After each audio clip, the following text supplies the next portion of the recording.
I wonder what archetypes Jordan Peterson exemplifies and what kind of symbolic registry we can ascribe to him as a public figure, which he is now.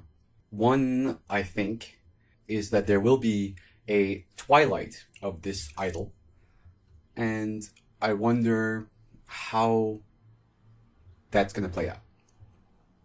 Regardless, I wanted to just make one point about this type of iconoclast that he's become, in that, or that he exemplifies. Not by him, but by people who follow him, necessarily. Because now, and I'm a person who's gone to his lectures in the University of Toronto. I used to study this type of work. I always cared about his psychological work. Never really cared much for his political opinions. He never had anything new to say, regardless of all this stuff, except maybe some connections between some Jungian theory and some biblical analyses. I think that's where his greatest contribution is, actually, not anything else, if you're going to talk about that he brings into the table. Other than what I just mentioned, the second one is that he says one argument regarding political science, which I think is perfect. So I think it's a perfect argument against both economics and political science departments, and that is their failure to think of the world not in terms of psychology, but in terms of incentive, right? Political science and these types of social sciences that, have one term to encompass psychology, in that it's about incentives, is completely a mistake, right? Political science is not about incentives, if you are actually to look at the situation, right? I mean, we saw this with the rise of the Trump presidency, where people are voting all over the world to let go of their democracy, right? They're voting to let go of their democracy. So that is not a talk about incentive, right? This is a conversation about psychology, which is the interesting part. And I think that's what Jordan Peterson brings, maybe not new to the table, he reiterates in a compelling way. And the other thing is what I just mentioned. And I don't know about all of this following that he has, right? His following is really a terror, right? This following that he has. Because, and I've been really following up on it because it's really important to understand these people, because, the cousins and the cousins of the cousins of the cousins of these people are incel people who go and murder people in the streets of Toronto as well, right?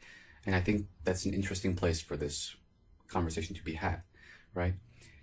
So, regardless of all that, now I want to say that Peterson stands for more than what he originally just argued for.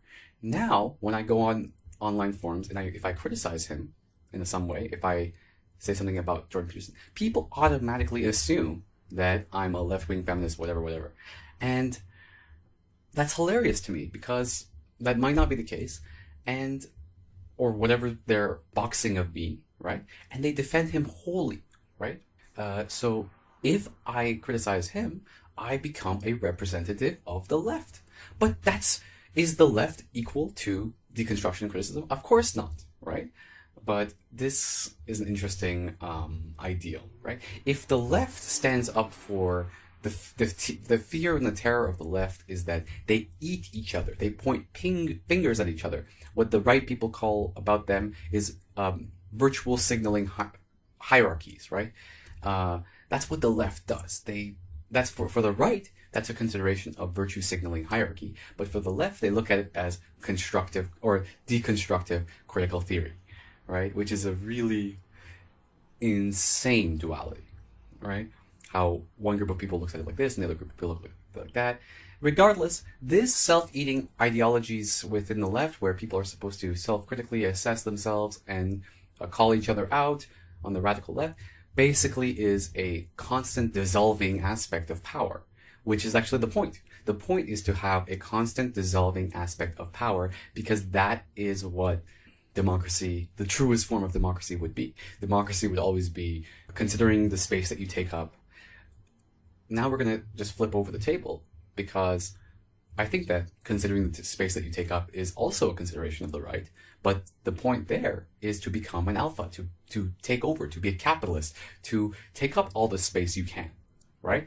And that's what we have to do. That's what Jordan Peterson is telling people to do, right? And of course, that is much more compatible with the capitalist structure, although they do have their own, at least the specifically conservative, the Republican, the traditionalist people, right, believe that there's an aspect of global neoliberalism which is sinister, which is that everybody becomes, in their eyes, I guess, this homogenized, no sex, genderless, or whatever, they think, like this feminist society where everybody's having sex with everybody, and something like that. Whereas the left looks at the global neoliberal order, and they focus not necessarily on the troubling tradition-killing aspects of it, right? See, the left doesn't look at tradition-killing as a bad thing, and I think that's a very sad disposition, right? The left is always in the constant dissolving mode, which includes the dissolving of old traditions, and a lot of these old traditions are patriarchal, right?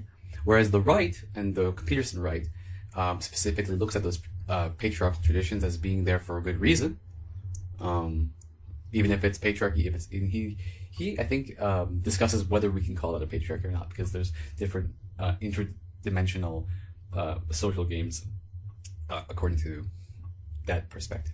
I think there's something to be learned from all sides here, right? But the main attention that I want to bring is, whereas the left, their number one Achilles heel is this self-criticizing dissolution of power, on the right, there is none of that happening. And we can see with the ultra-right defenses that are taking place, right? People look at Jordan Peterson as some sort of father figure because they are psychologically bruised. And I think that's a lot of people who pay attention to this type of psychology stuff have some sort of bruise that they themselves need to be taken care of, some psychological issue. That's why they even click on it, or they even read it, or they're even attracted to these words, right? And everybody has it. We live in a history of nightmares, which we're all trying to awaken from it. And that's the scary part about people on the right. The scary part about the people on the right is that they look at the scientific information and they believe that we need some sort of authority figure. Whereas the whole point of an authority figure is to at some point become the authority figure for yourself, for your own life. And that's what Peterson's telling them. But they don't actually get that last part. If they are still a follower of Peterson, they're not doing the final step of becoming their own authority figure. And that's the failure of the right. The failure of the right is this failure to become your own authority figure. And that is a very scary thing for me. All right. So thank you very much for taking a gander at my audio, and I will speak to you soon. Thank you so much.